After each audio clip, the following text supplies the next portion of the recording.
Perfecto.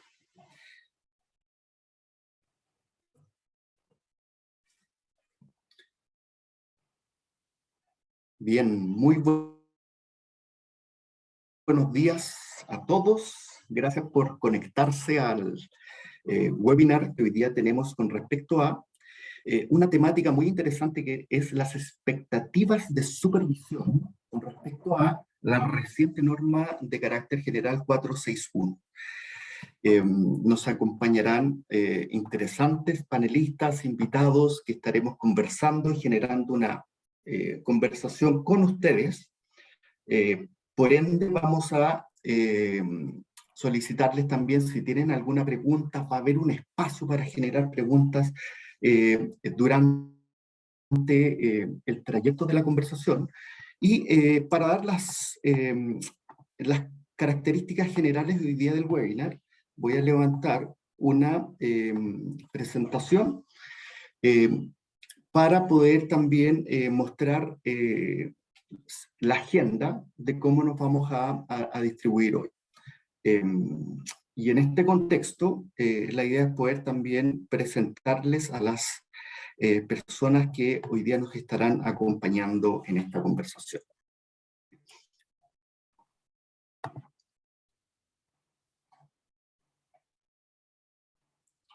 Muy bien, aquí vamos.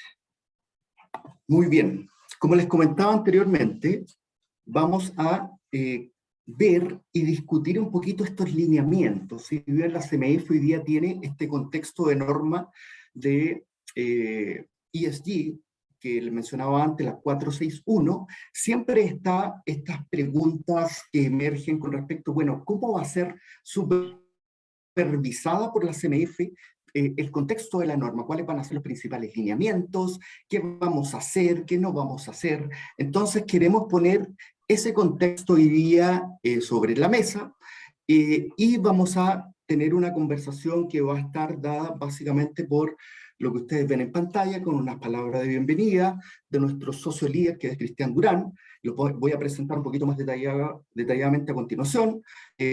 ¿Por qué es necesario también generar este proceso de supervisión? Después vamos a pasar de lleno a la presentación de Gabriel Acuña, que efectivamente hoy está a cargo de llevar adelante esta unidad. Lo que hace es establecer estos principios y obviamente después llevar adelante el proceso de supervisión, y vamos a tener posteriormente después de eso un conversatorio más general con ustedes que va a ser también conducido por Yomaris Ross. Y acá quiero presentar de manera muy inicial a quienes nos van a acompañar hoy día, si bien estaban en la agenda, pero para tener un poquito más de contexto de quiénes son las personas que van a estar apoyando en este proceso. Cristian Durán, como les mencioné, hoy día Deloitte, que dirige una de las 4 o 5 prácticas que tiene Deloitte a nivel nacional y que es una estructura también que viene definida por Deloitte Internacional y que es miembro del board tanto en Chile como en Canadá de las materias tanto de RA como también de sostenibilidad. Lidera diferentes funciones.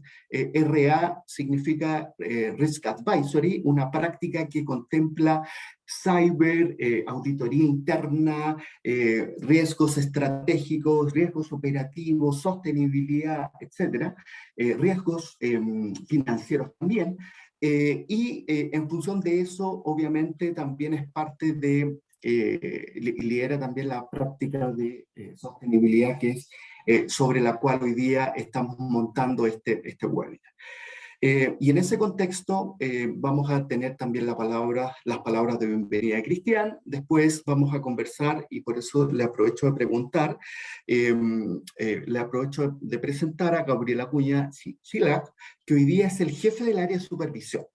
Y esta nueva unidad de información de finanzas sostenibles para el mercado financiero y que lo que hace es trabajar de manera muy concreta en el proceso de establecer cuáles son estos pilares, cuáles son estos lineamientos y obviamente también llevar adelante el proceso de supervisión.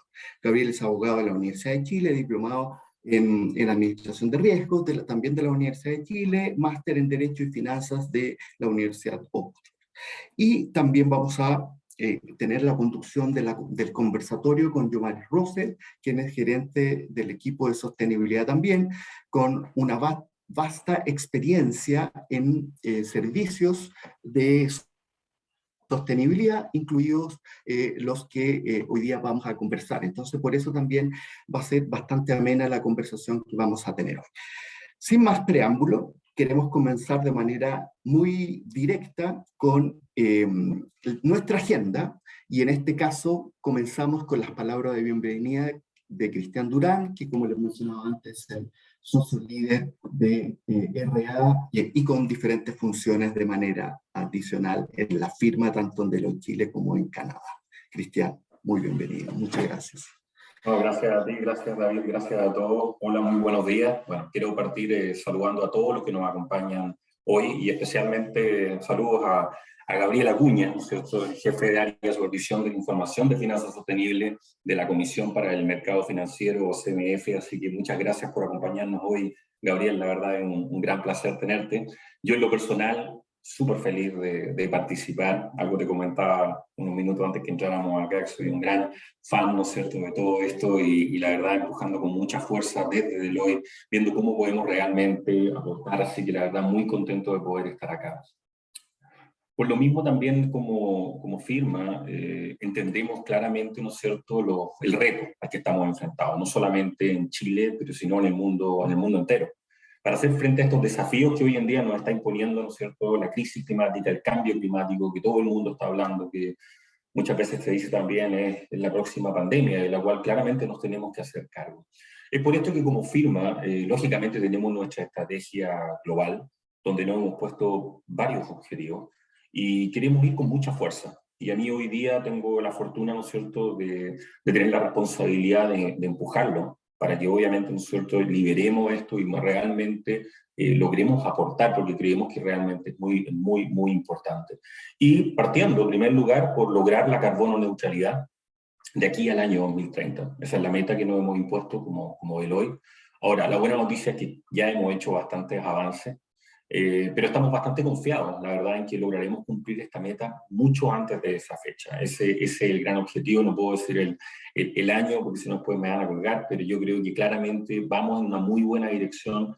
Estamos haciendo mucho avance y eso la verdad nos tiene muy, muy, muy contentos. Así que el 2030 es la fecha que nos hemos impuesto, pero nosotros creemos firmemente que mucho antes de eso vamos a estar obviamente con una carbono neutralidad realmente con el compromiso que todos queremos. Pero la verdad que no nos queremos quedar ahí y como parte de estos compromisos que tenemos también lanzamos hace muy poco, hace algunos días ahí, David, tú me puedes confirmar, nuestro propio centro, un centro de acción climática. Esto la verdad es algo súper potente, ¿eh? Y que la verdad nos tiene muy orgullosos, ya que tiene como principal objetivo apoyar a todos los que estamos acá, apoyar a todas las empresas que están en esta transición hacia una economía baja en emisiones y fomentar, yo creo que esto es muy clave, fomentar una cultura sustentable. En conjunto, obviamente, con una serie de iniciativas dentro de las cuales también están las relacionadas con las transformaciones de los negocios en materia de ESG, tanto a nivel nacional como global, donde por fortuna nos ha tocado acompañar a múltiples clientes en esta transición a una economía verde, con un mayor impacto social y que esperamos estar difundiendo con mucho más detalle en los próximos días. Y por último, quiero decirles que todos somos parte de este proceso y entendemos que hoy más que nunca existe la necesidad de que los que estamos en esta cruzada, ¿no es cierto?, de compartir experiencias. Que son muy valiosas, por lo que los dejo cordialmente también invitados a que sean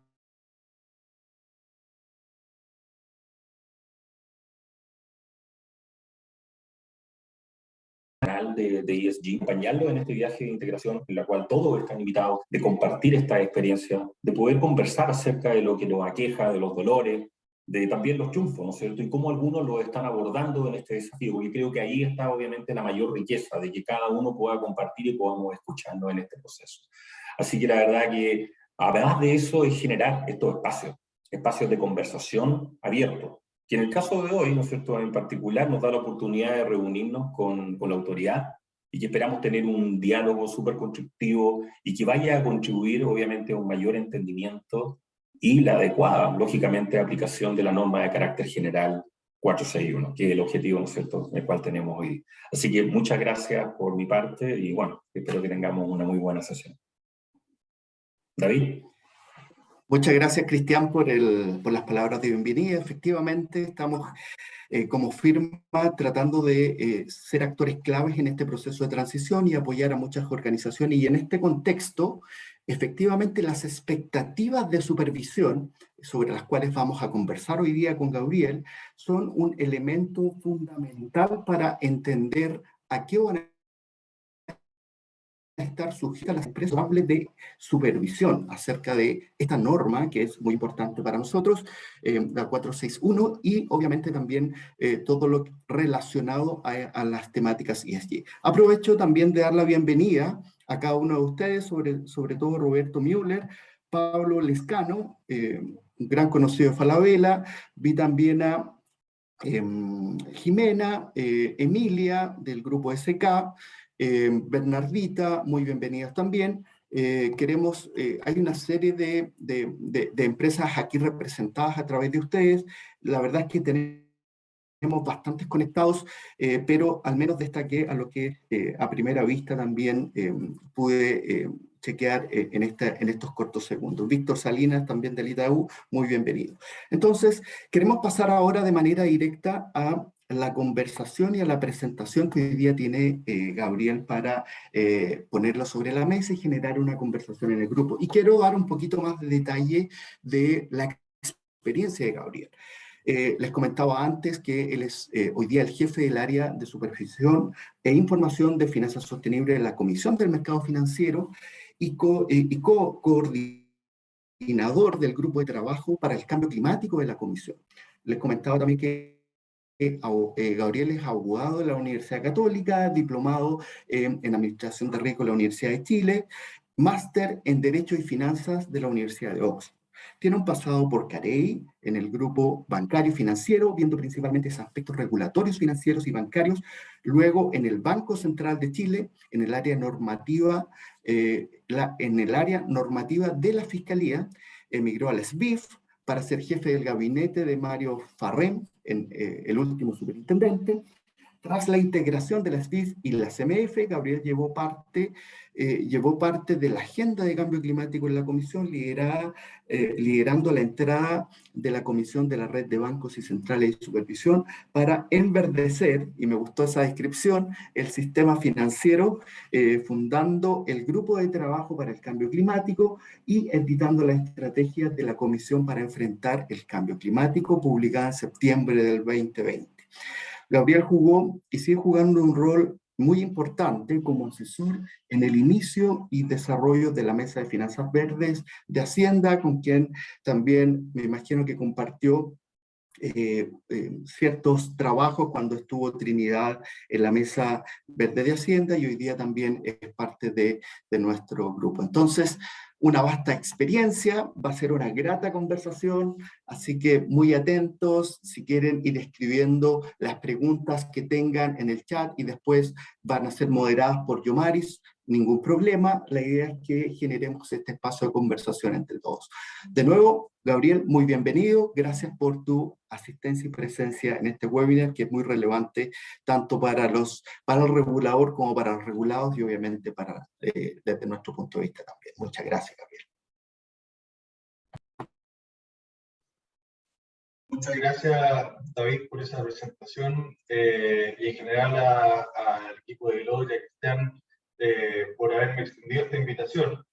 Yo les comentaba ahí antes de que empezáramos el seminario que para nosotros es muy importante poder tener este tipo de oportunidades para justamente conversar de estos temas, en los que todavía hay muchas dudas respecto a los cuales todavía falta mucho por definir, falta mucho por concretar, digamos, y en los cuales ayuda, yo creo, mucho repasar ciertos conceptos, etc. Y en particular el rol de la Comisión, y yo diría en general de los reguladores financieros en esto, es justamente preocuparse de que las reglas del juego estén puestas de manera tal de que los actores de los mercados puedan efectivamente liderar básicamente la transición a una economía sostenible y a una economía justa, digamos, y que sea sostenible en el tiempo. Y en nuestra concepción, ¿no es cierto?, de este trabajo es fundamental que nosotros tengamos unas reglas bien puestas y que las hagamos cumplir. Y un poco las expectativas de supervisión son parte de esa historia. Así que muchas gracias por la invitación y sin más preámbulos, creo que es mejor que partamos con la presentación. Quería partir, como estaba diciendo antes, por repasar algunos conceptos, o por lo menos por compartir algunos conceptos que nosotros usamos en nuestro trabajo. El primero, y quizás el más básico, es compartir con ustedes qué entendemos por finanzas sostenibles. Cuando el Consejo creó el área que yo encabezo, le puso de supervisión de información de finanzas sostenibles. ¿Pero qué significa finanzas sostenibles? Nosotros por finanzas sostenibles entendemos la consideración de los factores ambientales, que incluyen los aspectos de cambio climático, sociales y de gobernanza en las decisiones, en los procesos de negocio y auxiliares que se relacionan con la administración financiera de una compañía. Y por lo tanto, esta es una concepción muy amplia del concepto de finanzas sostenibles, un poco similar a la concepción que se usa en países como el Reino Unido y que han usado, por ejemplo, también en la Unión Europea. Y engloba ciertos procesos como, por ejemplo, el proceso de inversión, los procesos relacionados con el cumplimiento normativo, en particular con, por ejemplo, los requerimientos de capital o, por ejemplo, la reportería, digamos, normativa, y también otros procesos auxiliares como la gestión de riesgo. Por lo tanto, son tanto negocios, son procesos del negocio como procesos auxiliares, pero que son todos relacionados, ¿no es cierto?, con la administración financiera de la compañía. Y que en todos ellos, ¿no es cierto?, se espera que se consideren estos factores. Entonces, están estos procesos, pero también hay otros elementos dentro de la administración de la compañía que son esenciales para la inclusión de la sostenibilidad como un factor en la toma de decisiones. Y quizás el más importante de ellos es el gobierno corporativo. Y esto es algo que no es de sorprender, digamos, porque se ve en todo orden de cosas. Sin ir más lejos, los pilares de capital de Basilea III, por ejemplo, van acompañados, ¿no es cierto?, de toda una serie de regulaciones relacionadas con la solidez del gobierno corporativo. ¿Qué compañías que tienen gobierno corporativo débiles difícilmente van a poder gestionar responsablemente sus actividades? Y quisiera detenerme con dos puntos que a veces son confusos, sobre los cuales nosotros tenemos una visión bastante clara, que son la materialidad financiera y el carácter financiero o no de esta información. La materialidad financiera, en la definición, digamos, que usa IFRS, ¿no es cierto?, es aquella información que puede cambiar la decisión de un tomador de decisión en términos financieros. O sea, vale decir que, habiendo conocido dicha información, ¿no es cierto?, la decisión podría ser distinta a si no lo hubiese conocido. Ese poder de alterar la decisión de un tomador de decisión es lo que lo hace material, lo hace relevante. Y a nosotros la sostenibilidad nos importa en cuanto sea materialmente, o sea, en cuanto sea financieramente material. ¿Y por qué? Porque la supervisión que nosotros hacemos es una supervisión financiera. Y el carácter financiero, ¿no es cierto?, de estas decisiones es algo que es transversal a todas las compañías y comparable, y que tiene que ver, digamos, universalmente con sujeto social, con el marco regulatorio, etc. ¿Quiere decir esto que nosotros estamos en contra o que no consideramos la doble materialidad u otros conceptos de materialidad? No, para nada. Esto simplemente quiere decir que nosotros nos concentramos en este aspecto puntual porque es el que se relaciona íntimamente con el mandato legal de la Comisión. Y esto nos lleva a un segundo punto, que es el carácter de estas divulgaciones. A veces se habla de información extra financiera, un poquito dando una definición negativa, es que esta no es una divulgación financiera porque no son los estados de resultados ni el balance, sino que es otro tipo de información. Pero en realidad eso puede confundir, puede inducir error. A nosotros esta información nos importa en cuanto es financiera. La administración adecuada de los riesgos de una entidad es relevante en cuanto a que esos riesgos pueden afectar en último término la capacidad de esa empresa de obtener retornos en el tiempo. Y por lo tanto es una mirada íntegramente financiera la que se tiene de estos aspectos, y a nosotros nos importa en cuanto financiero. Quiero hablar un poco de la explosión sostenible, ¿no es cierto?, que hemos visto durante los últimos años y que se ha acrecentado con la pandemia. Y acá hay algunos gráficos que a mí me gustan harto porque creo que muestran de forma muy clara qué tipo de movimientos hemos visto. Entonces, en la esquina superior izquierda, ¿no es cierto?, tenemos un gráfico que muestra el aumento de los flujos hacia los fondos con etiqueta sostenible. O sea, el aumento de personas que han puesto sus recursos en fondos administrados bajo algún concepto de sostenibilidad. Un aumento sostenido y muy fuerte, ¿no es cierto?, a partir de 2020, a partir de la pandemia. Por ahora más activo que pasivo, pero estamos crecientemente viendo ETFs, digamos, y otros fondos de administración pasiva que están empezando a adoptar estas etiquetas. En el otro cuadrado, en el verde con negro, digamos, el de Bloomberg, ahí podemos ver el aumento en la emisión de bonos verdes. Esto relacionado principalmente con el aumento de las emisiones soberanas. Chile es parte de esta historia también. El Ministerio de Hacienda emitió bonos verdes últimamente, ¿no es cierto?, en distintas plazas en el mundo, y no fue el único país, digamos, en hacerlo. Pionero en la región, pero no el único, y ese aumento se ve ahí. Y en el gráfico de la esquina inferior derecha, vemos una gráfica que a mí me parece muy, muy interesante, que este es el aumento de fondos que han cambiado su nombre, ahora adoptando una etiqueta sostenible, o sea, un rebranding. Y esto es muy interesante, porque muestra dos cosas, que son dos realidades posibles y que pueden o no convivir. Muestran fondos que se dieron cuenta que en realidad sus activos estaban puestos sobre subyacentes que podían calificarse como sostenibles bajo algún tipo de métrica, o bien de otros que se dieron cuenta de que pueden obtener un gran flujo de inversiones, si es que se llaman sostenibles. Y la pregunta es, bueno, ¿son los subyacentes tan sostenibles, ¿no es cierto?, como se llama el fondo? Y ahí es donde empezamos a entrar, ¿no es cierto?, la preocupación que tenemos nosotros como supervisores.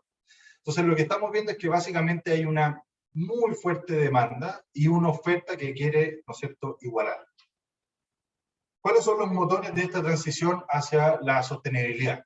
Muchas veces se confunden estas cosas, por eso yo quise ponerlo aquí con colores fuertes, bien brillantes y todo bien separado para que evitemos confusiones, porque yo creo que estos son conceptos que es importante tener claros y que afectan la manera en que nosotros realizamos nuestro trabajo. Los riesgos de sostenibilidad, ¿no es cierto?, engloban en general los aspectos climáticos y los ambientales, sociales y de gobernanza. Los riesgos climáticos se vienen físicos de transición. Los riesgos físicos es la posibilidad de incurrir en una pérdida o daño, digamos, una compañía en una pérdida o daño producto del cambio en los patrones del clima en el tiempo o bien de la ocurrencia de un evento climático extremo. Y aquí yo pongo dos ejemplos, ¿no es cierto? Uno es un tranque que está seco, ¿no es cierto?, de la sequía fuerte que está afectando al país, y lo que está al lado es una foto aérea de Antofagasta, de las afueras de Antofagasta. Entonces ya voy a explicar por qué pongo cada una. Bueno, la sequía se explica sola, digamos, ¿cierto? Pero ¿por qué lo pongo acá? Hay ciertas compañías, en particular algunas compañías mineras, que haciendo una identificación de los riesgos climáticos, viendo y escuchando la ciencia, básicamente, se dieron cuenta de que la disminución de las precipitaciones iba a ser progresiva y constante, y que por lo tanto tenían que cambiar la manera de hacer de realizar sus procesos productivos, en particular relativos al agua. ¿Y esto qué ha significado? Que estamos viendo crecientemente un aumento de inversión para tomar agua ya no de la cordillera, que son ollas hídricas que están muy estresadas en la tercera y cuarta región sobre todo, pero en todo el país en general, sino que ya desde el mar. Entonces, eso es una adecuada identificación y gestión de riesgo. Es que una compañía se da cuenta de que si es que sigue desarrollando su negocio como estaba haciéndolo antes, business as usual, eso iba a terminar, ¿no es cierto?, en una pérdida o daño en términos productivos, pero además probablemente en otros riesgos que se iban a derivar de este, como por ejemplo conflictos sociales con comunidades o conflictos o litigios con otros usuarios, ¿no es cierto?, de esas mismas ollas hídricas. Lo que está al lado, ¿no es cierto?, Antofagasta. Años atrás las autoridades identificaron, escuchando nuevamente a los científicos, que producto del cambio climático había una probabilidad importante del aumento de eventos climáticos extremos de lluvia y consecuente aluvión en la segunda región. ¿Qué significa esto? Que básicamente iba a llover mucho más que antes en un periodo muy corto de tiempo. Y que por lo tanto, si no se hacía algo, los aluviones iban a destruir una parte importante de Antofagasta. Las autoridades decidieron hacer una tremenda inversión. Y lo que vemos ahí, esos pequeños puntos blancos como en línea que se ven, son estructuras de contención de aluviones, parecidos a los que existen en Santiago en la Quebrada de Ramón, solo que mucho más grandes y más de 300. Y esto se construyó, no sé bien cuándo, pero sí sé que para el año 2017, cuando en 24 horas cayó el equivalente a 10 años de lluvia en Antofagasta, y hubo un aluvión gigantesco, estas estructuras salvaron la vida de quizás cuántas personas y incontables daños materiales. Entonces, nuevamente aquí, este es un ejemplo que a mí me gusta mucho porque esto es identificación temprana de un riesgo y una actuación, en este caso una colaboración pública-privada, pero este es el tipo de eventos climáticos extremos que estamos viendo y que después se materializan. Ocurrió nuevamente en el año 2019 y nuevamente estas estructuras salvaron la ciudad. Después tenemos los riesgos de transición, que son el riesgo de incurrir en una pérdida o daño producto de la respuesta de la sociedad al cambio climático, materializada a través de cambios legales o regulatorios, cambios en los patrones de conducta de los consumidores o de las personas y cambios tecnológicos. Y el ejemplo estrella de esto en Chile, ¿no es cierto?, son las centrales a carbón y todo lo que ha pasado con ellas. Lo que en otras jurisdicciones se le ha llamado stranded assets.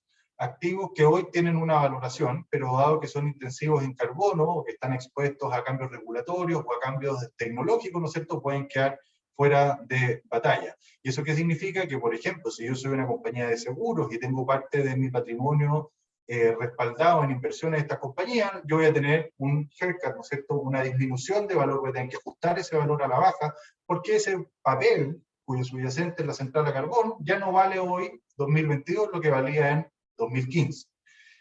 Y ese es el tipo de riesgo de transición, de la transición a una economía sostenible que el cambio climático también trae. Y lo hemos materializado no solamente en cambios regulatorios, también en cambios tecnológicos. Lo que estamos viendo en Estados Unidos, ¿no es cierto?, que Tesla solo vale más que todas las otras automotoras americanas combinadas, con el consecuente efecto que eso tiene en el financiamiento, etcétera, etcétera. Después ya pasamos a los riesgos ambientales, sociales y de gobernanza. El riesgo ambiental es el riesgo de incurrir en una pérdida o daño producto de un daño ambiental causado por la compañía. O sea, aquí ya no estamos en los efectos del medio ambiente en la compañía, sino que el daño que la misma compañía sufre por la compañía haber incurrido en un daño ambiental. Y en Chile tenemos casos prototípicos, casos que son de estudio en esto, como la planta, ¿no es cierto?, de cerdos de Freirina, la planta de celulosa en el río Calle Calle, y yo puse acá solamente por poner algo más reciente, ¿no es cierto?, catástrofe ambiental en Chile, 5.600 toneladas de salmón muertas, con el efecto que eso tiene en la producción, ¿no es cierto?, de esa compañía, en la reputación de la industria salmonera chilena, en quizás los mismos papeles de las compañías, en demandas ambientales y procesos administrativos sancionatorios, etcétera, etcétera, etcétera. Entonces, vemos que esto es bastante distinto a lo que estamos viendo antes, ¿no es cierto?, los riesgos climáticos.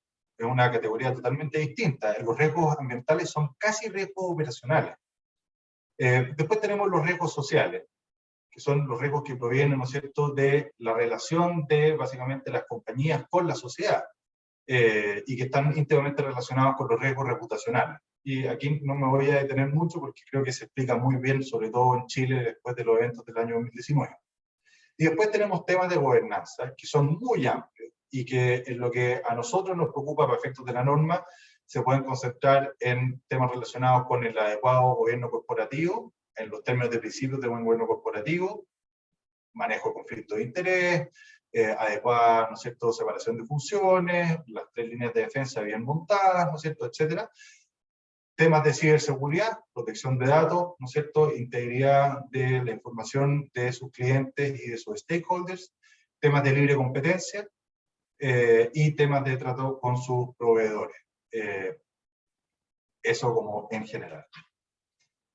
Ahora, lo que vimos anteriormente son los riesgos, también hay oportunidades. Aquí no me voy a extender demasiado porque todavía hay harto territorio que cubrir, pero quería dejar acá estas dos partes de un reporte de McKinsey, que yo creo que es muy bueno, que habla justamente de cómo ESG aporta a crear valor. Entonces, lo que vemos en la parte izquierda son 5 maneras en las cuales una agenda ESG potente, una estrategia ESG potente, ¿no es cierto?, puede colaborar a crear valor.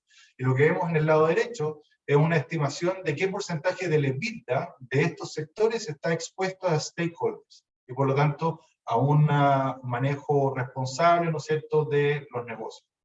Y vemos que es bastante alto en varios sectores, y que lo que está graficando acá es que puede ser, ese porcentaje, ¿no es cierto?, está expuesto no como un riesgo necesariamente, sino que es una oportunidad de crecer también. Si es que entre 50 y 60% de tu EBITDA proviene de tu relación con terceros, bueno, quizás si tú mejoras tu relación con los terceros, ese porcentaje puede crecer. Pasando ya a nuestro rol como supervisor. Nuestra área es parte de la Dirección General de Supervisión de Conducta de Mercado. Recordemos, solamente aquí brevemente, la Comisión para el Mercado Financiero es un supervisor integrado. Nosotros supervisamos bancos, el mercado de valores, las compañías de seguro, y básicamente todo el sector financiero con excepción de las AFP. La Comisión tiene 3 mandatos: un mandato de estabilidad financiera, un mandato de conducta de mercado y un mandato de desarrollo de mercado. El área en la que estoy yo, ¿no es cierto?, que yo dirijo, es parte de la Dirección General de Supervisión de Conducta de Mercado.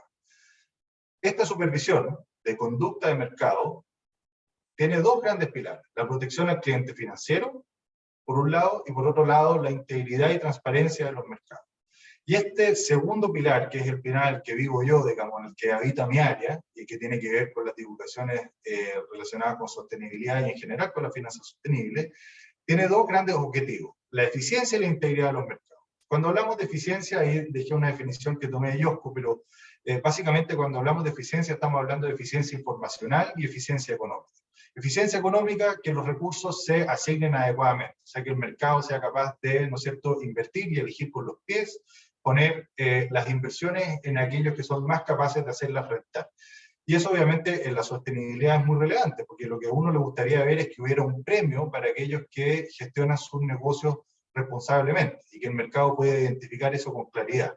La información juega un rol fundamental en eso, y nos pasamos a la eficiencia informacional.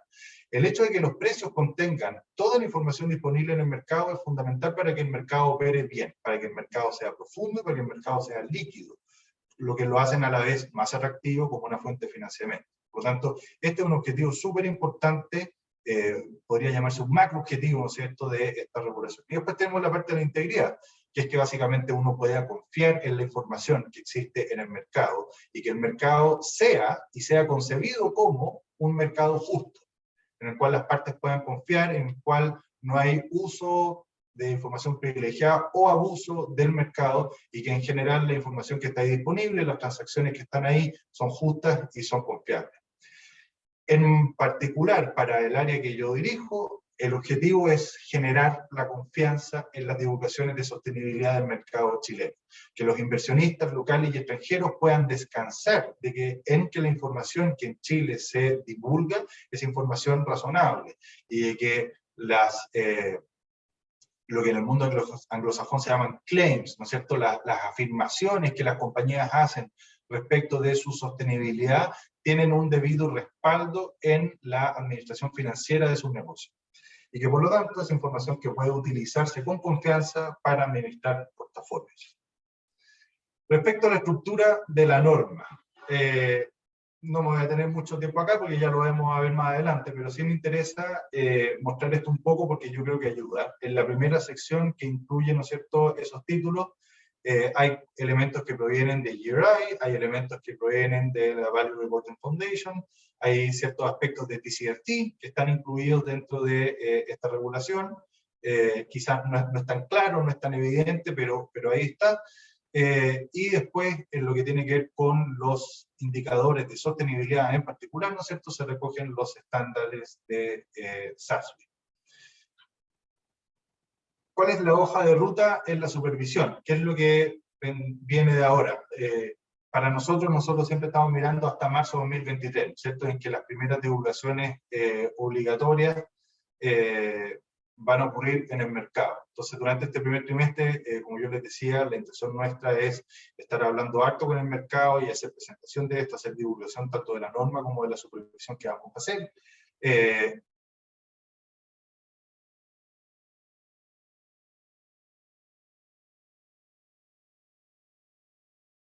Es en agosto tener estas expectativas de supervisión publicadas, sin perjuicio de que antes vamos a ir difundiendo, digamos, secciones una vez que las tengamos listas, de forma tal de que el mercado pueda ir contando con esa información y podamos ir teniendo feedback también, y de esa manera enriquecerla. Ya para el tercer trimestre quisiéramos iniciar esta idea que tenemos, inspirada en lo que han hecho los supervisores en el Reino Unido, de formar un foro para la gestión y divulgación de riesgo de sostenibilidad.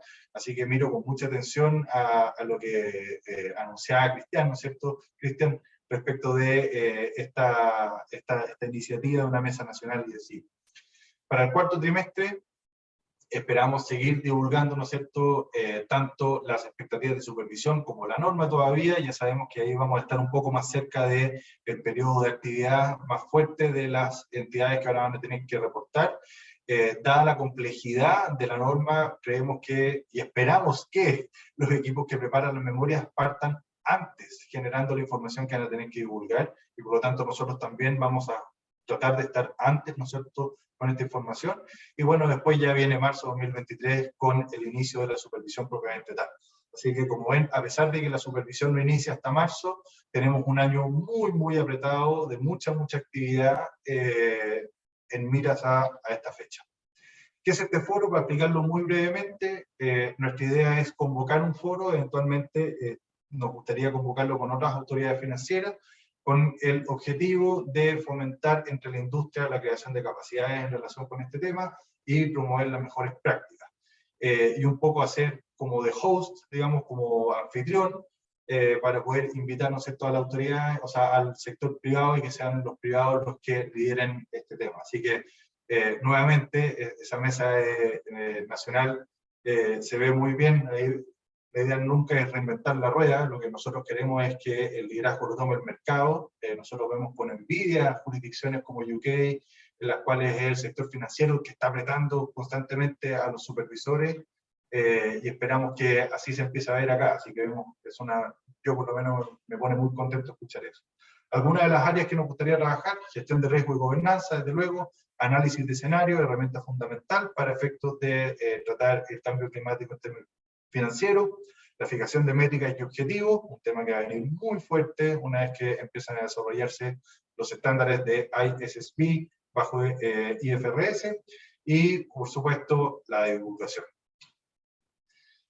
Les quiero contar un poco del proceso de supervisión. Sé que esto parece la introducción más larga de la historia antes de ver las expectativas de supervisión, pero yo creo que es importante que vean cómo se va a sentir, digamos, qué forma va a tener la supervisión de esto. Se ve, por supuesto, como un ciclo, como una especie de mejora continua, en que básicamente lo que nosotros queremos es que año a año se vaya robusteciendo este funcionamiento. Y me quiero acá detener en particular en el análisis del cumplimiento material.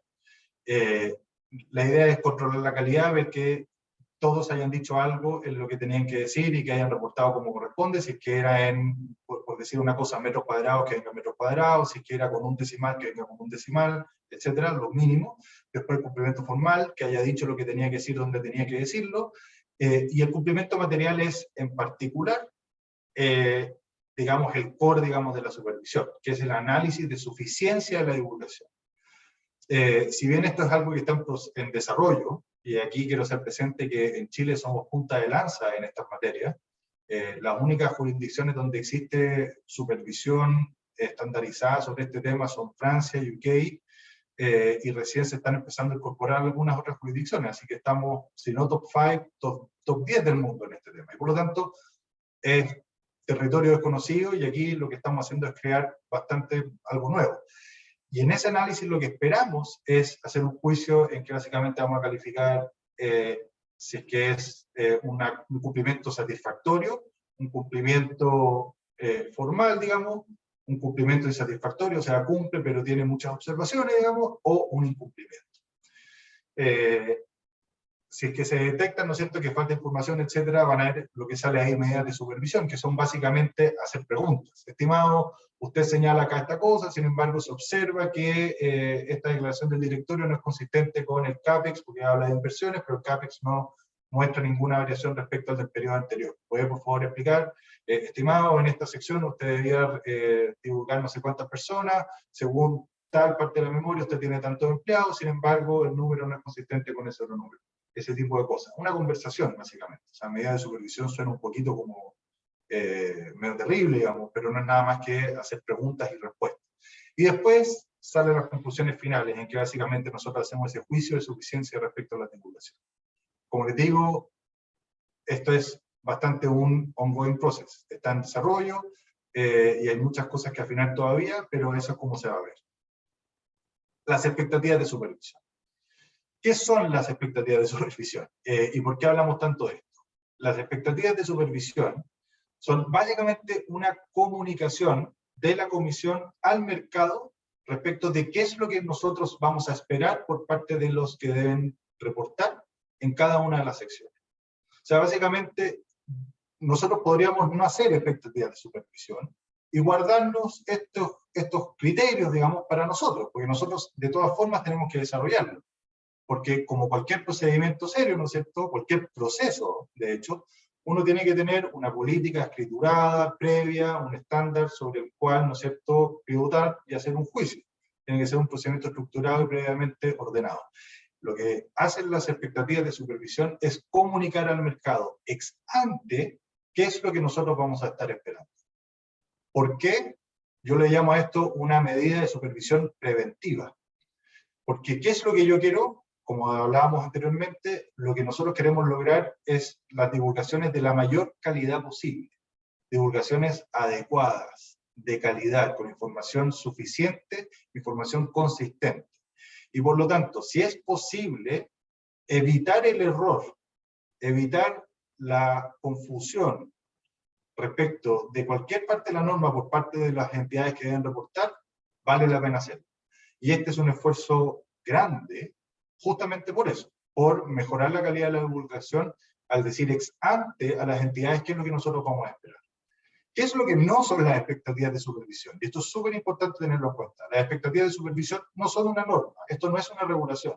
La norma que aplica es la norma. Yo solamente les estoy diciendo, bueno, ahí donde la norma dice envíe la política, yo me refiero, voy a decir, bueno, con política me refiero, por ejemplo, por decir cualquier cosa, un procedimiento aprobado por el directorio con fecha y que esté públicamente disponible, por decir algo. Y a eso nos referimos con política, y eso es lo que nosotros esperamos ver con política. O sea, es una aclaración. Las expectativas de supervisión no son instrucciones, no son una orden, no son una instrucción al mercado, no son vinculantes para las entidades. Son simplemente una comunicación ex ante de qué es lo que nosotros esperamos que las entidades hagan respecto de ciertas partes de la norma.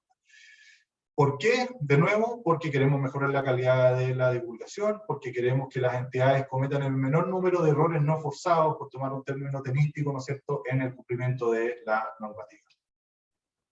Entonces, el objetivo, como les decía, supervisión preventiva y establecer también una medida de suficiencia, porque como les decía antes, nosotros necesitamos tener una medida, un estándar con el cual hacer este juicio de suficiencia de la divulgación. Entonces, cumple con esos dos y al mismo tiempo, de forma secundaria, si se quiere, ayuda a guiar al mercado. ¿Dónde vemos que vamos a tener que hacer más precisiones respecto a nuestros juicios? ¿Qué partes de la norma vamos a trabajar con mayor intensidad? Están aquí destacadas en morado, digamos. Es toda la parte que tiene que ver con el gobierno corporativo, lo relacionado con la estrategia, el modelo de negocio, y los indicadores de cumplimiento legal y normativo. Entonces nosotros estimamos que son alrededor de 70 disposiciones en las cuales nosotros vamos a hacer este juicio de suficiencia y vamos a comunicar al mercado qué es lo que nosotros esperamos respecto de ellas.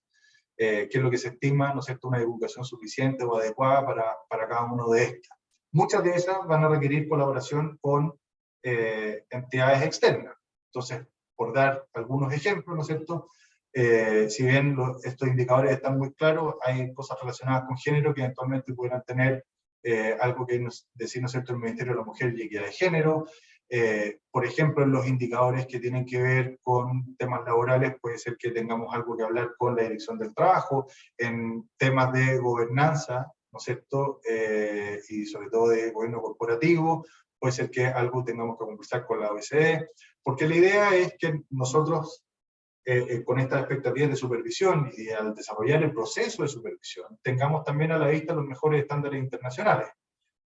Porque como sabemos, la norma, digamos, la escribe el regulador, pero una vez que está escrita queda publicada y queda viva, sola, ¿no es cierto? Y la interpretación del mercado de esa norma puede ser muy distinta a lo que el regulador quería en un principio. Entonces lo que nosotros queremos hacer acá un poco es, a través de compartir nuestras expectativas de supervisión, también ir viendo que el mercado va más bien por un lado que por otro. Respecto al desarrollo, ¿no es cierto?, de las expectativas de supervisión, nosotros tenemos muy a la vista algo que también quisiéramos que la industria tuviera a la vista, que es una mirada estratégica sobre este tema. Muchas veces las entidades desarrollan actividades que perfectamente podrían catalogarse bajo la etiqueta de sostenible, o gestionan riesgos bajo una etiqueta distinta, por decir algo, riesgo operacional, que no es que esté incorrecto. Por esa misma gestión de riesgo operacional quizás también es una gestión de riesgo ambiental, o quizás también es una gestión de riesgo físico. O a veces la gestión financiera de una compañía, inadvertidamente, ¿no es cierto?, es también la gestión de un riesgo climático, por ejemplo, un riesgo de transición. Por ejemplo, al decir vamos a ir sacando las inversiones de nuestro portafolio de activos que son intensivos en carbono y nos vamos a mover a activos un poco más verdes. Puede ser por un número de cosas, pero eso también, por ejemplo, es gestión del riesgo climático, en particular del riesgo de transición. Entonces, analizar lo que ya se está haciendo en la compañía y mirarlo de manera, como hacer un análisis top-down respecto de eso, y ir calificando las cosas también ayuda a ver que las compañías se van adaptando, y es lo que nosotros también queremos comunicar de alguna manera en las expectativas de supervisión. Porque las compañías chilenas, si bien hay muchísimo camino por mejorar, son tomadas como un ejemplo en la región. Yo trabajo activamente con mis pares de Argentina y de Colombia, que han ido avanzando en temas de gobierno corporativo y en temas de finanzas sostenibles muy activamente. Y yo trabajo muy estrechamente con ellos, y ellos me hablan con bastante admiración de las compañías chilenas. Entonces, a pesar de que uno puede ser quizás muy crítico en el mercado local, para muchos efectos es un ejemplo hacia afuera, y por lo tanto, puede que haya muchas cosas ahí que estén subaprovechadas, mal catalogadas, o que se puedan recatalogar, ¿no es cierto?, con esta mirada estratégica. Y de alguna manera nosotros creemos que esta gobernanza, o sea, una mirada estratégica en la gobernanza puede colaborar. Y aquí quiero dar un ejemplo, cómo se vería una expectativa de supervisión en la práctica, ya, pero ¿de qué estamos hablando? Aquí voy a dar un ejemplo. Tenemos una tablita, ¿no es cierto? Esta es la sección, indicadores medioambientales. ¿Qué es lo que dice la norma? Se deben informar los modelos de cumplimiento, programas de cumplimiento que contengan información sobre definición de sus obligaciones ambientales, modalidad de cumplimiento fijada, plazo de implementación de la conducta de cumplimiento, unidad responsable, etcétera, etcétera. Yo hablé con la superintendencia, bueno, primero que decir, el equipo de regulación al escribir esta norma se coordinó con la Superintendencia de Medio Ambiente, quienes le solicitaron al equipo de regulación incluir esta disposición en la normativa, y el equipo de regulación, bien pioneramente, ¿no es cierto?, lo incluyó. Nosotros ahora tenemos que supervisar esto, entonces yo me doy vuelta y voy a hablar con la Superintendencia de Medio Ambiente, y le pregunto, bueno, ¿a qué se refieren con todas estas cosas que están ahí, ¿no es cierto?, en la columna derecha? Me dicen, bueno, la verdad es que eso tenemos que precisarlo, porque pueden significar distintas cosas si es que lo trasladamos al plano corporativo desde el plano industrial. Entonces, este es el tipo de preguntas que vamos a tener que responder. Y para responder estas preguntas, nosotros vamos a tener que trabajar con la Superintendencia de Medio Ambiente. Indudablemente también vamos a querer escuchar feedback de la misma industria y de las entidades que tienen que divulgar. Porque esto quizás puede ser muy obvio para una industria productiva o extractiva, pero quizás para una industria de servicio, esto puede ser una incógnita tremenda. Y lo que a mí me interesa como supervisor, no es solo que una industria de servicios entienda qué es lo que tiene que divulgar en este caso, sino que todas las que son parte de los servicios o parte del retail entiendan lo mismo para poderlas comparar y que esta información sea útil en último término para el mercado. Estandarizar. Por lo tanto, esto es súper importante para nosotros. Luego tenemos en particular la parte de los indicadores de sostenibilidad, que yo ya sé que los pioneros, ¿no es cierto?, en divulgación en el mercado ya han visto que esto presenta distintos desafíos. Y nosotros en la comisión, el área de regulación, era consciente de que estaba siendo pionero. De hecho, la comisión fue el primer país en el mundo en adoptar, el primer regulador financiero en el mundo, y Chile el primer país, en adoptar los estándares de SASB como obligatorios. Muy pioneramente, porque es probablemente lo que termina siendo IFRS. Por lo tanto, eso sin duda es un acierto de la comisión en esta materia, del equipo de regulación en particular. Pero es un estándar internacional. Y la aplicación a la realidad local tiene muchos desafíos, y nosotros somos conscientes de eso, y también lo es el equipo de SASB. Entonces, la aplicación de estos estándares acá, quiero referirme un poco a las lógicas, lo básico, ¿cierto? Primero, ¿cómo se determina el sector industrial? Cada emisor debe ir a SIX, que es una plataforma, digamos, de SASB, de la Value Reporting Foundation, y tiene que ver qué categoría de las 77 clasificaciones de industria financiera le corresponde. No siempre va a ser la más adecuada. Por ejemplo, si uno busca Quiñenco, va a decir que es una compañía minera. Uno sabe que es un holding, no es una compañía minera. Entonces, se permitió en la norma, ¿no es cierto?, que sea el directorio el que juzgue cuál es la más adecuada. Entonces, esa es la primera etapa, ver cuáles son los indicadores que corresponden a la entidad. Después, cuáles son las métricas similares a las disposiciones, porque hay veces en que los indicadores que pide SASB son súper similares a indicadores que, o a disposiciones que están ya contenidas en la norma. Bueno, la primera clarificación es que tiene que divulgar ambas, o sea, en lo que corresponde a las disposiciones de la norma, divulgar lo que pide la norma, y después en los indicadores de sostenibilidad, divulgar lo que pide el indicador internacional. Y por último, la entidad estima que no es posible divulgar una métrica. ¿Qué es lo que hace ahí entonces la entidad? La entidad tiene que divulgar con claridad por qué motivos no es posible cumplir con esa determinada métrica. Ahora, uno podría pensar que esta última, digamos, es un poquito como esa bolsa de payaso, ¿no es cierto?, que uno pone como todas las anteriores, y que resuelve el problema. Sin embargo, para nosotros el desafío está en que todos entiendan lo mismo. Vuelvo al ejemplo anterior. ¿Qué pasa si hay una métrica para, por ejemplo, una administradora de fondos, una administradora de activos, una asset manager, y resulta que un holding la entiende de una manera, un administrador de activos la entiende de otra entidad que cae sobre esa clasificación la entiende de una manera distinta? Entonces, una entiende que no tiene que divulgar, la otra entiende que si viene un indicador americano se parece mucho a una normativa local, y por lo tanto aplica una normativa local, y la al lado entiende que va a aplicar la americana. Y tenemos tres divulgaciones del mismo indicador totalmente distintas y no comparables. Ese es el desafío que nosotros tenemos desde el punto de vista de la supervisión y que esperamos resolver con las expectativas de supervisión. ¿Qué va a implicar este trabajo? Nosotros estimamos, según los activos de las entidades, que para marzo de 2023 vamos a tener alrededor de 110 compañías divulgando bajo la norma 461, vale decir, alrededor de 110 compañías con activos superiores a 20 millones de UF. Esto implica alrededor de 29 sectores distintos SIX, o sea, sectores industriales distintos bajo la clasificación de la Value Reporting Foundation. Y eso implica que tenemos que analizar alrededor de 400 indicadores. O sea, 400 indicadores vamos a tener que ver si es que aplica, si es aplicable a Chile o no, en caso de que no sea aplicable, cuál es el nivel de, digamos, de observaciones que tenemos, y vamos a tener que trabajar, ¿no es cierto?, con SASB para poder sacar una expectativa de supervisión respecto de ellos. ¿Cuáles son los sectores que esperamos tener, ¿no es cierto?, en marzo?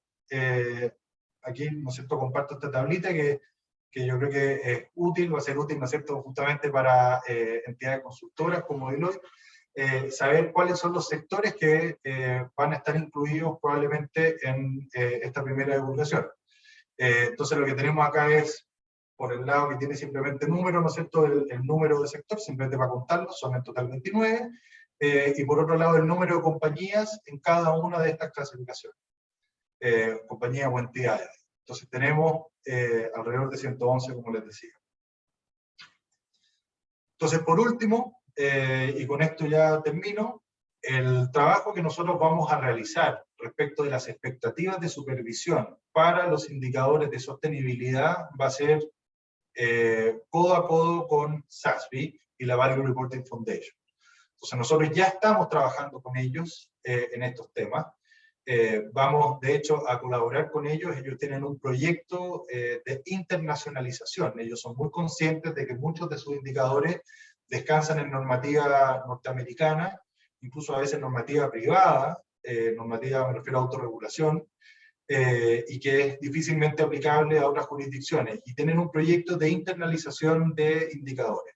Entonces nosotros, de hecho, vamos a trabajar con ellos en una colaboración muy intensa, porque también les vamos a ayudar, ¿no es cierto?, a poner los red flags, ¿no es cierto?, en aquellos indicadores que podrían ser más problemáticos, y vamos a tratar de buscar soluciones.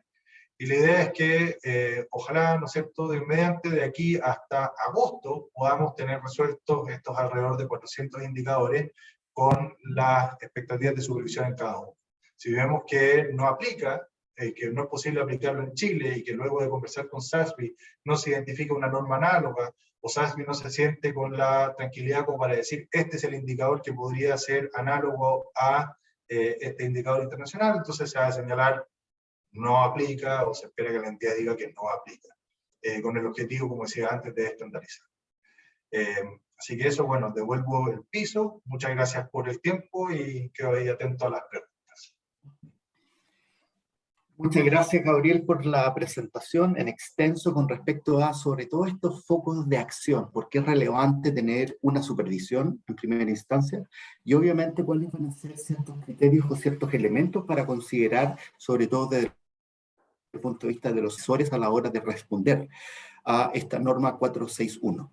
Quiero también dar la bienvenida a las personas que se han ido integrando: Milton Rosales de TEC, Rodrigo Varela, BCI, Yanina, Zunino, también muy bienvenidos a todos. Vamos a pasar a la fase muy importante que tiene que ver con preguntas y respuestas.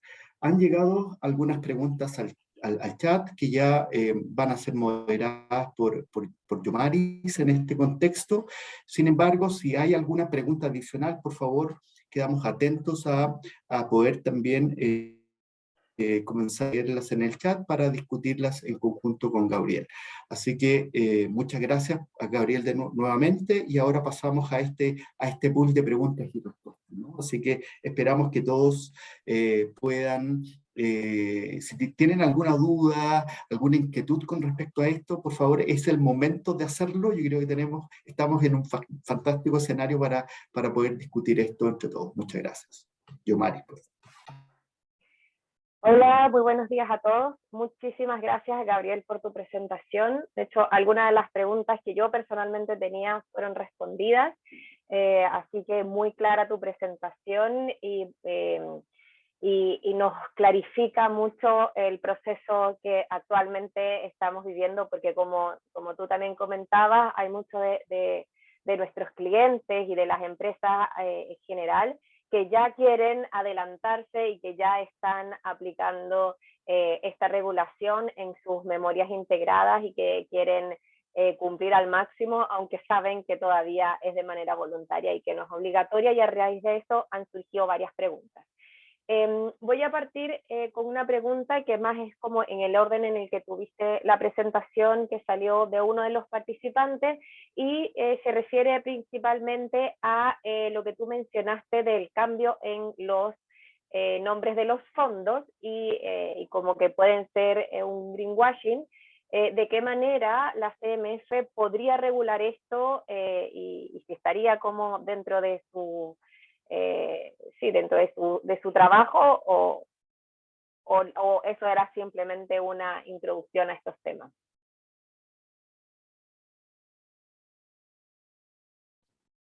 Muchas gracias por la pregunta. Sin duda es un tema de preocupación para la Comisión. Como ustedes saben, la Comisión tiene una línea de trabajo definida en temas de cambio climático y en temas de sostenibilidad en general. Yo entiendo, si bien yo no soy parte del área regulatoria, entiendo que está dentro de los objetivos, digamos, de la actividad regulatoria, eventualmente abarcar lo que se relaciona con los intermediarios de información y el etiquetado de productos financieros respecto de estos temas, que es uno de los elementos que ha hecho más ruido justamente por los movimientos que se ven en el mercado, y respecto al cual de hecho ya existe un reporte de IOSCO, que es, solamente para los que no saben, ¿no es cierto?, la Asociación de Comisiones de Valores, de Supervisores de Mercados de Valores del Mundo. Hay un reporte de IOSCO en esta materia, que aconseja, entre otras cosas, regular. ¿Cómo se debiera ver esa regulación? Esto obviamente no es de resorte mío, insisto, es del área de regulación de la Comisión, pero en mi opinión personal, lo importante es que haya un esquema que permita validar de forma adecuada que las compañías en su actividad respaldan lo que afirman, ¿no es cierto?, en su publicidad. Y básicamente lo que estamos viendo es que los fondos salen a buscar inversiones, haciendo un marketing muy potente en términos de sostenibilidad, y lo importante es ver cómo se los hace accountable, cómo se les pide que rindan cuentas, ¿no es cierto?, sobre estos temas. Y eventualmente, una vez que exista esa regulación, va a existir la consecuente supervisión. Y eso es algo que nosotros estamos, aunque tangencialmente, empezando a estudiar. Perfecto, muchas gracias, Gabriel. Ya entrando como en materia de las memorias, en las memorias anuales, que ahora bueno, van a ser memorias integradas que incluyen los elementos de sostenibilidad, ¿cuáles son las expectativas que tienen en el caso de los holding que tienen varias filiales? ¿Esta norma se aplicaría, la información sería solo para la matriz o también tendrían que divulgar la información de cada una de sus filiales, por ejemplo, el número de trabajadores de todas sus filiales, y bueno, cada uno de los indicadores que ya son varios para cada una y a nivel como consolidado? Sí, esa es una muy buena pregunta y es bueno aclararlo de inmediato. La obligación recae por sobre la entidad exclusivamente, no sobre todos sus activos, y por lo tanto no va aguas abajo en sus filiales. Entonces, por ejemplo, si es que uno podría tener la pregunta, ¿no es cierto? Yo tengo esta compañía que es un holding, y debajo de ella tiene, por ejemplo, un banco, una AFP, una compañía de seguro. ¿Les aplica, ¿no es cierto?, a estas otras entidades? No, le aplica al holding. Entonces, si son 26 personas en una oficina, ¿no es cierto?, aplica respecto de esas 26 personas en la oficina, y eso es lo que es. Cada una de esas otras entidades que están debajo de ese holding tendrán que reportar acorde a su propia calificación jurídica, básicamente. Si es una sociedad especial, vale decir, si es que un banco, una compañía de seguro, cuando entran los bancos y las compañías de seguro, y así. Ok, muchas gracias. También un poco, tú comentaste algo, pero quisiera aclararlo, esto que si estaba en la norma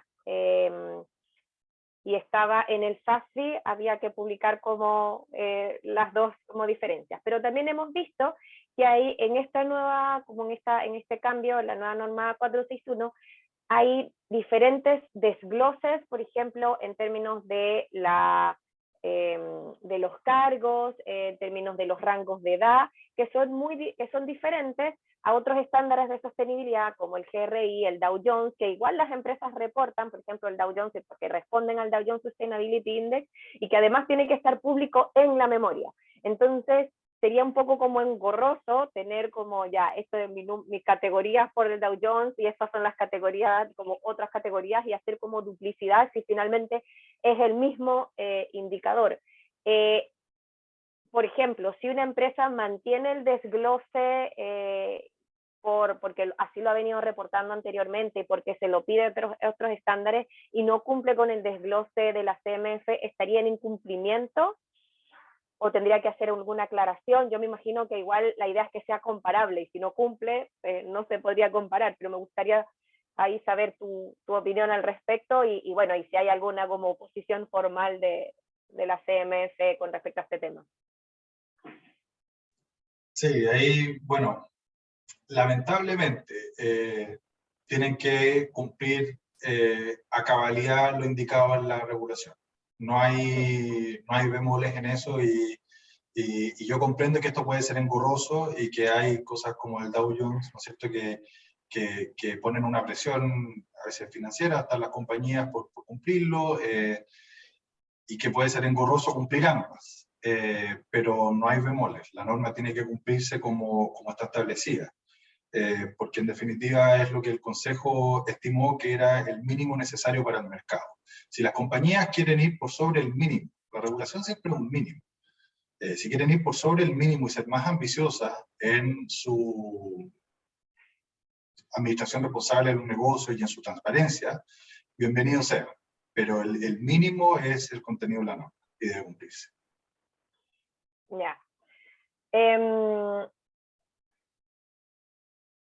Aquí hay otra pregunta que, bueno, ya tú en parte la respondiste, pero bueno, si a alguno no le quedó lo suficientemente claro, creo que es importante porque es una de las preguntas que además más nos hemos encontrado en esta elaboración de las memorias este año, es lo que tú comentabas en relación a que muchos de los indicadores del SASB hacen mención a regulaciones de Estados Unidos. Lo hemos visto en ejemplos como por ejemplo de la industria de energía y otros de alimentos también.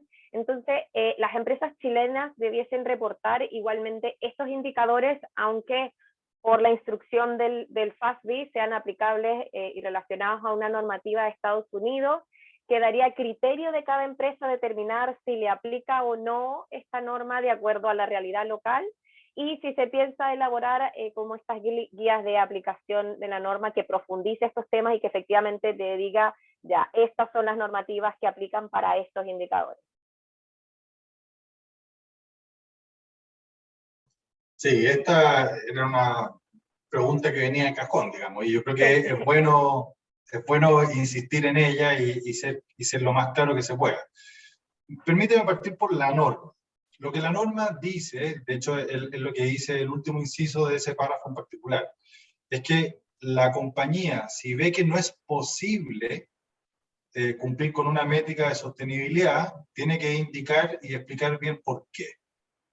Entonces, esa es la respuesta normativa. Entonces, si una compañía estima que no es posible simplemente, por ejemplo, porque el costo sería muy alto, o porque implica un cambio, por decir una cosa, esto es una cosa que yo creo que podría ser problemática, pero no sé, y necesito hablar con la industria, pero por ejemplo en real estate, los indicadores que tienen que ver con sostenibilidad están medidos en pies cuadrados para efectos del área y contados desde la mitad del muro. Y yo no tengo idea, mira, yo pensé, bueno, Chile tenemos una norma de construcción que es mucho más exigente que otras normas por el efecto sísmico. Y yo no tengo idea si según las normas de urbanismo y construcción el área de los edificios se cuenta desde la mitad del muro, desde el principio del muro, y yo no tengo idea qué efecto puede tener esto en términos de la contabilidad. Quizás puede haber una diferencia sustantiva en el área. Entonces, este es el tipo de cosas en que va a ser como peleagudo. Entonces, si una empresa calificada bajo real estate, bajo bienes raíces, estima que no es posible cumplir con este indicador, bueno, tiene que explicar con mucho detalle, esto siguiendo la norma, digamos, al pie de la letra, con mucho detalle por qué es que esto no es posible. Que según la normativa local, nosotros tenemos medido todos nuestros activos de tal forma, nuestros inventarios, ¿no es cierto?, de superficie, nuestras mediciones de sostenibilidad por área, no es posible producir el cálculo, o el cálculo no es consistente, no sé, algo de ese estilo detallado. Ahora, por el lado de la supervisión, qué es lo que yo voy a esperar respecto de este tema y lo que nosotros vamos a desarrollar, lo vamos a trabajar con SAS. Y en ejemplos como ese que yo estaba dando de la medición del área de bienes raíces, si vemos que hay una norma análoga en Chile que es aplicable, nosotros vamos a decir, bueno, la norma hace referencia a esta regulación norteamericana, sin embargo, estimamos que para efecto de Chile podría utilizarse, por decir cualquier cosa, el artículo 8 de la Ley de Urbanismo y Construcción, que establece la medición de no sé qué, Y eso lo conversaremos con SASUI previamente, con la industria, y quedaría ahí. Entonces, de esa forma, cualquier entidad reportante que tenga una duda va a poder ir a la expectativa de supervisión y decir, bueno, esto es lo que se espera. Si aún así estima que no puede, entonces tiene que explicar por qué no. Y eso es lo que dice la norma. Pero ese es el esquema. Este explicar por qué no sería similar a lo que, por ejemplo, en los reportes de sostenibilidad mencionaba el GRI, el Global Reporting Initiative, de las razones de la omisión. O sea, si tú estás reportando exhaustivo y hay cierto indicador que tú no tienes, explicar por qué omites, pero responderlo, como que tienes que sí o sí responderlo, pero decir por qué no lo estás respondiendo, o sea, porque es confidencial o porque la organización no cuenta con la información. Pero mi pregunta... Yomanis, perdona, y ahí permíteme interrumpirte muy corto para referirme a un tema muy puntual.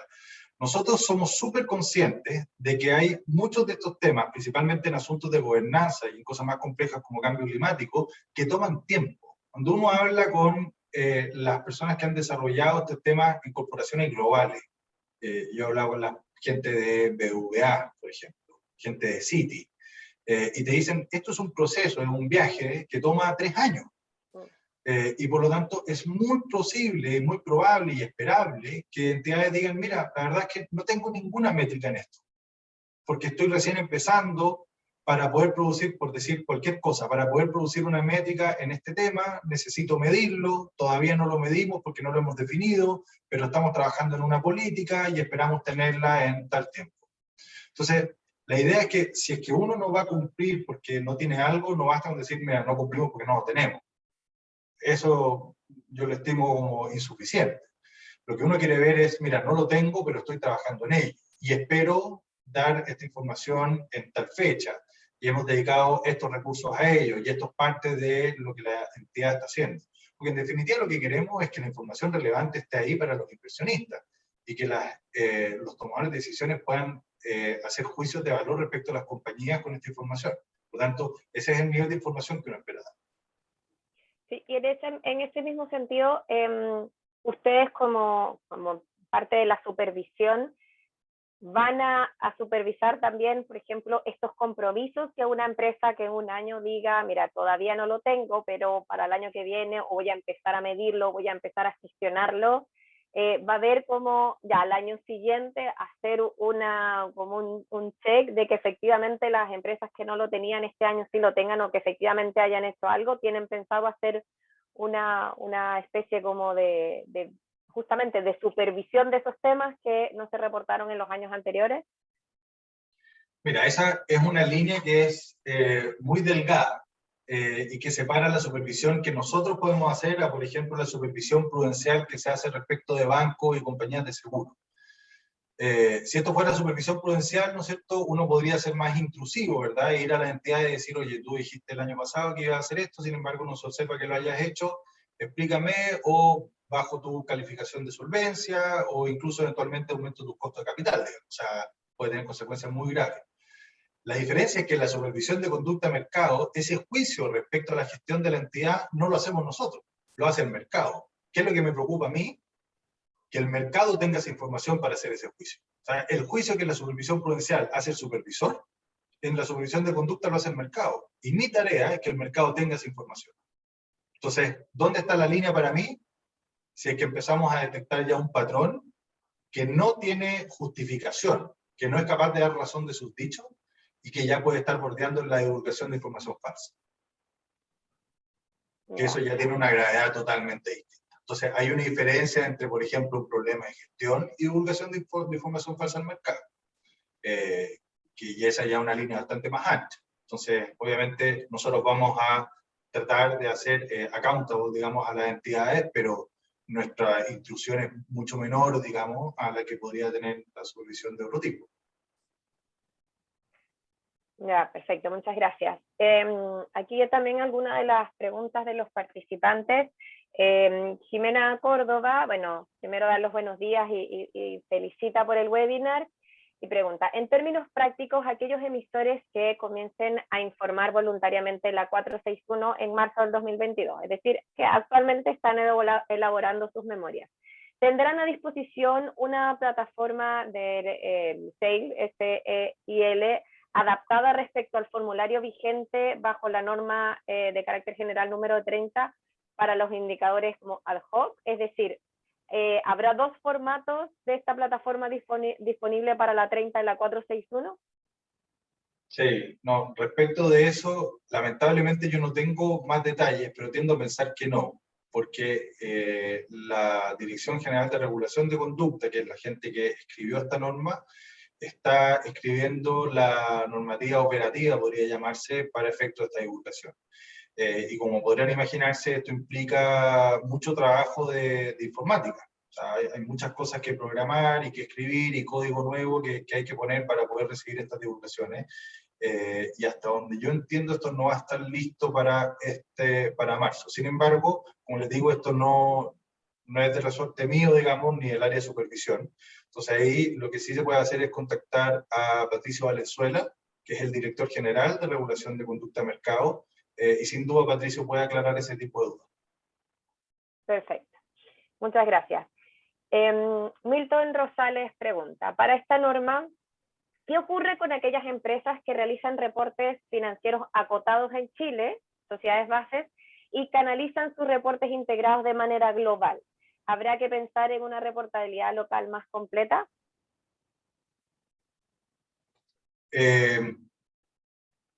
No entendí, para ser franco, no entendí muy bien la pregunta.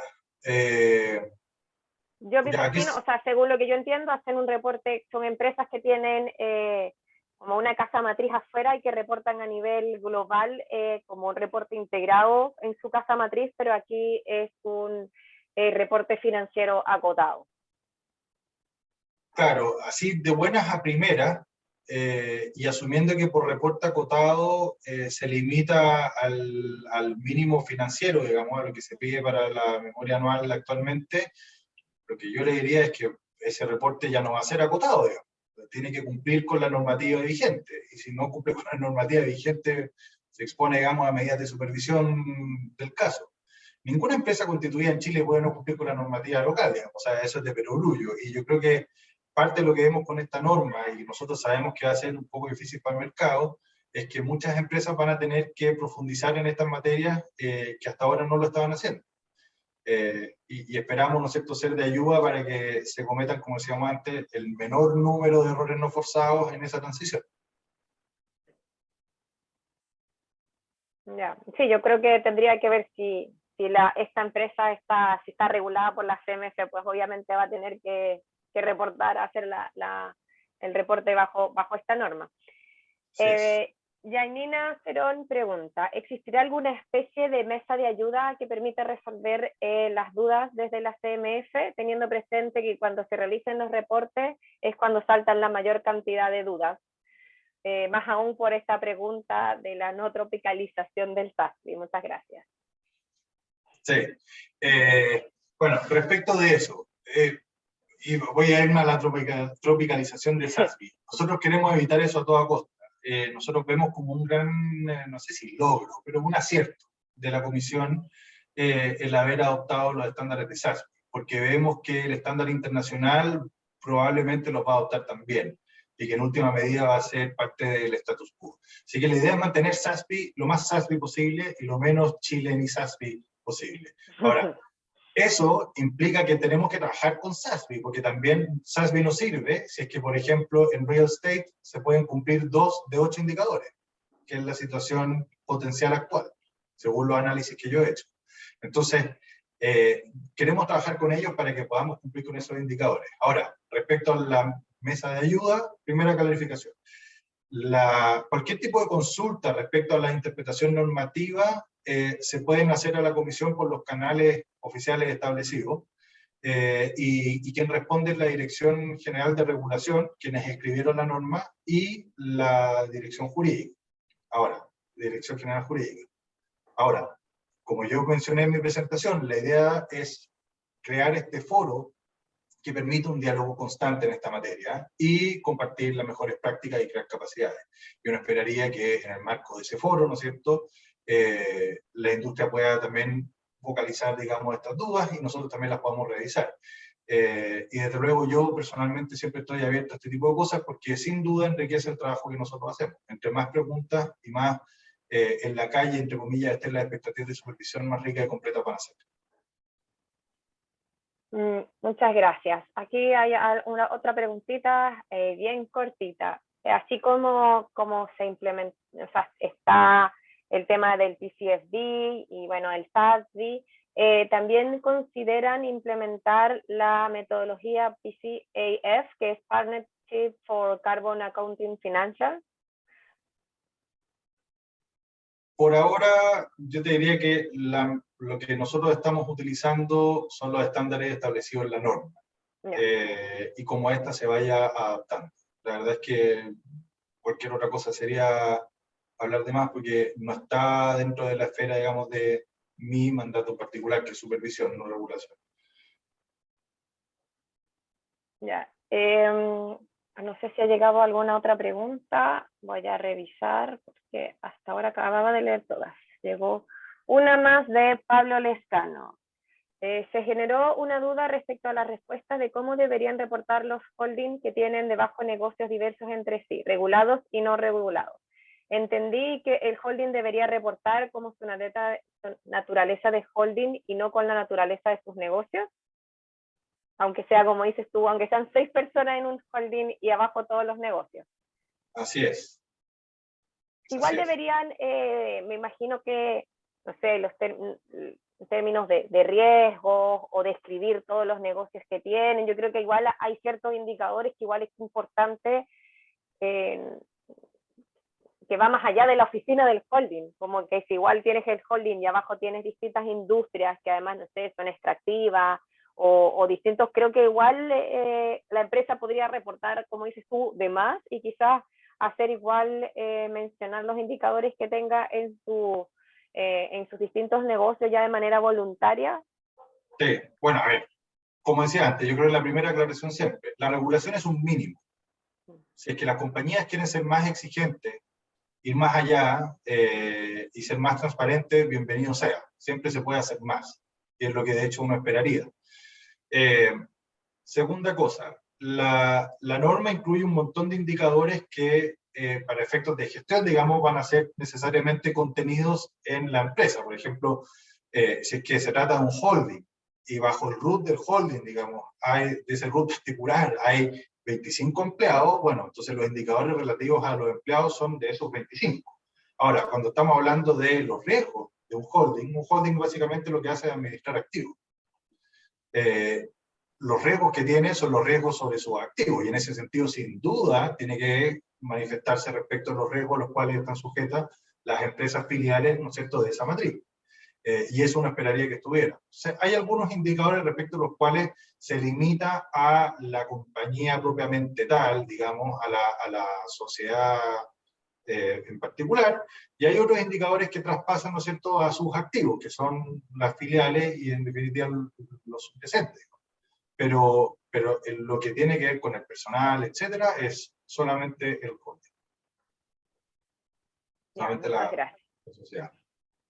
Ya hemos cubierto todas las preguntas. No sé si alguien más quiere ya los últimos minutos, o David, ¿tiene algo, a lo mejor alguna pregunta?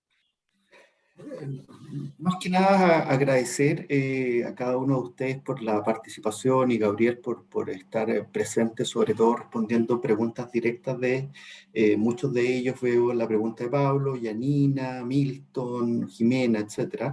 Y creo que es bueno ir generando este espacio de conversación como tú decías, Gabriel, para mantener o afinar un poquito la bajada, porque en muchos de los casos efectivamente es bastante abundante si es que uno nos tiene un entendimiento un poquito más certero de lo que se va a solicitar. Así que agradecerles a todos. Yo creo que ya estamos llegando al tiempo del cierre de la conversación. Agradecer a los que se conectaron también. Veo a Claudia Undurraga, también del grupo SK, Cristian Rifo, Darinka, Enrique Roselot, sobre todo con quienes compartimos este espacio de análisis y sobre todo de cuáles son estas expectativas que vienen para los regulados en el corto plazo. De más está decirle que le dejamos invitados a las nuevas versiones que vamos a tener acerca de estos webinars, a la Mesa Nacional ESG, dado que es un espacio también de conversación que mencionaba Cristian, que vamos a tener a lo largo de, obviamente, de discusión en esta temática ESG, a nuestro Centro de Acción Climática, que también es un centro que aglomera todas los desafíos o alternativas de solución para los desafíos que tienen las empresas en esta materia. Así que, de nuevo, muchas gracias. Estuvo bastante interactivo el webinar y esperamos encontrarnos en otra oportunidad. Se va a encontrar también disponibilizado el video por si ustedes lo quieren volver a visitar, toda esta discusión, toda esta presentación. Nuestro equipo también les va a hacer llegar el link con el video una vez cerrado esta conversación. Y cualquier pregunta o dudas acerca de esta temática, también como equipo podemos apoyar a encontrar la mejor respuesta para ustedes. Desde nuestro lado, nuevamente agradecerles su tiempo y esperamos encontrarnos en otra oportunidad. Que tengan muy buen día, muy buen día a todos. Muchas gracias. Muchísimas gracias. Hasta luego. Gracias, Gabriel. Gracias, Cristian. Gracias, Yumaris. Un abrazo, que estén muy bien.